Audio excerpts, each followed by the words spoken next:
the belt before the release the snaps. That snaps. So the belt did break before the buckle did.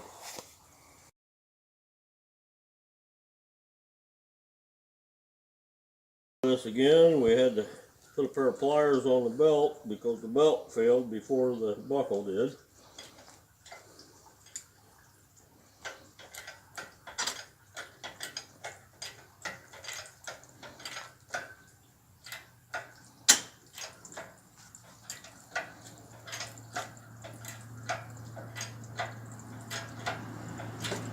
It's going up there.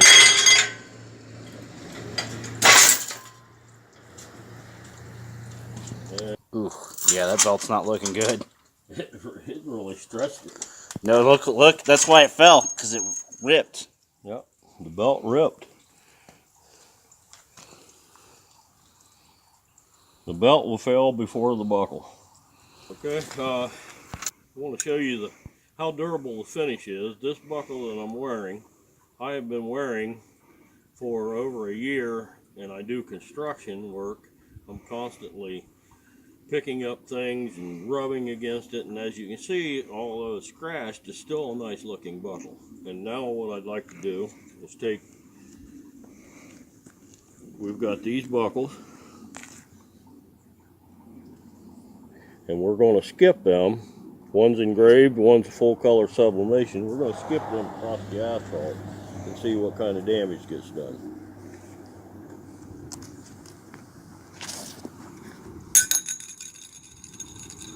That went about 30 feet.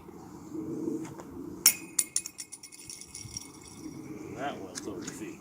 As you can see, the sublimation, it did chip it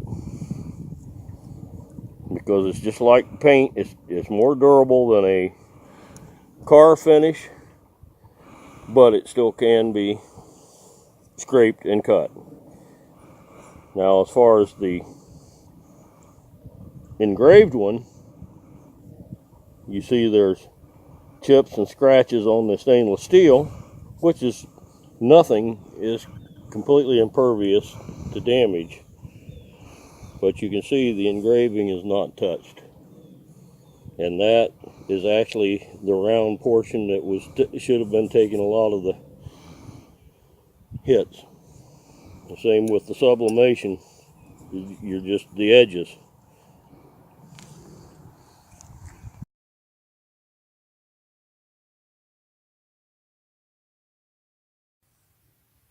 Okay, we're going to show just how durable these are. We're going to take and we have the 12 gauge single ply and the 2 ply 16 gauge. We're going to shoot at them with various weapons. We'll start out with a 22, go to 45 handgun, and then go to 223, which is the 5.56 and the 7.62 round, and we'll see what happens.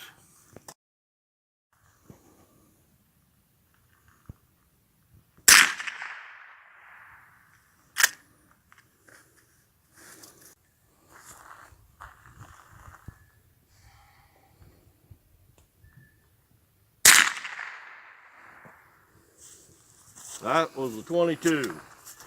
This is the results of the 22 long rifle hollow point, 12 gauge, and I actually hit the 16 gauge, and as you can see, still didn't penetrate.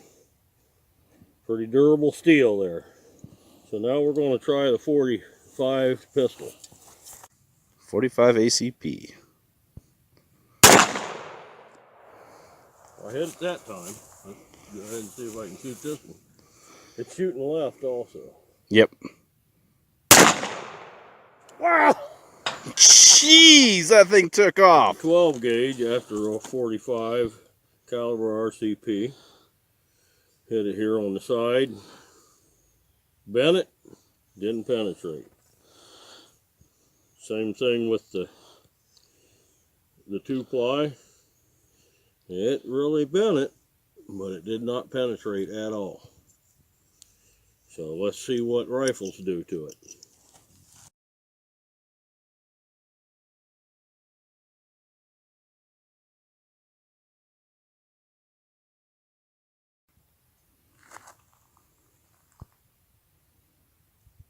Ready? Ready? Well, that was a hit. Ready when you are. Ready? Ready.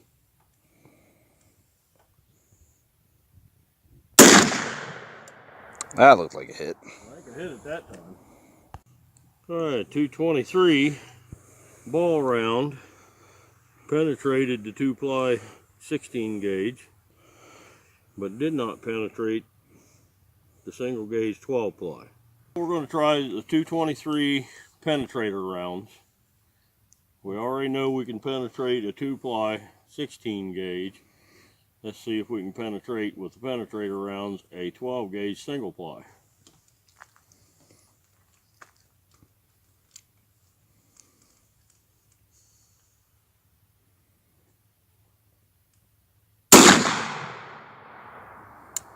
Still on the green tips. A little too high that time.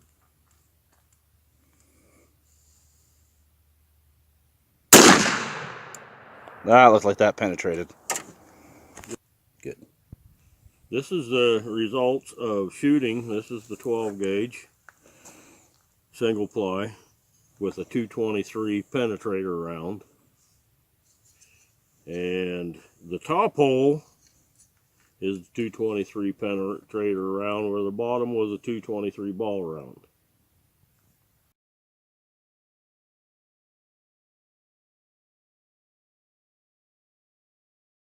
Okay, we've got a 12 gauge single ply and a 16 gauge single ply. My son, the Marine, is going to shoot at it with a 308 7.62 round.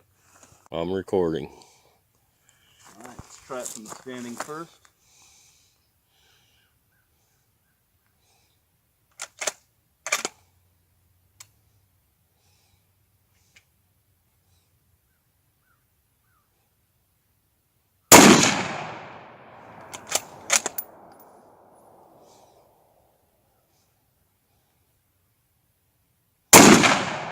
A little high on that one.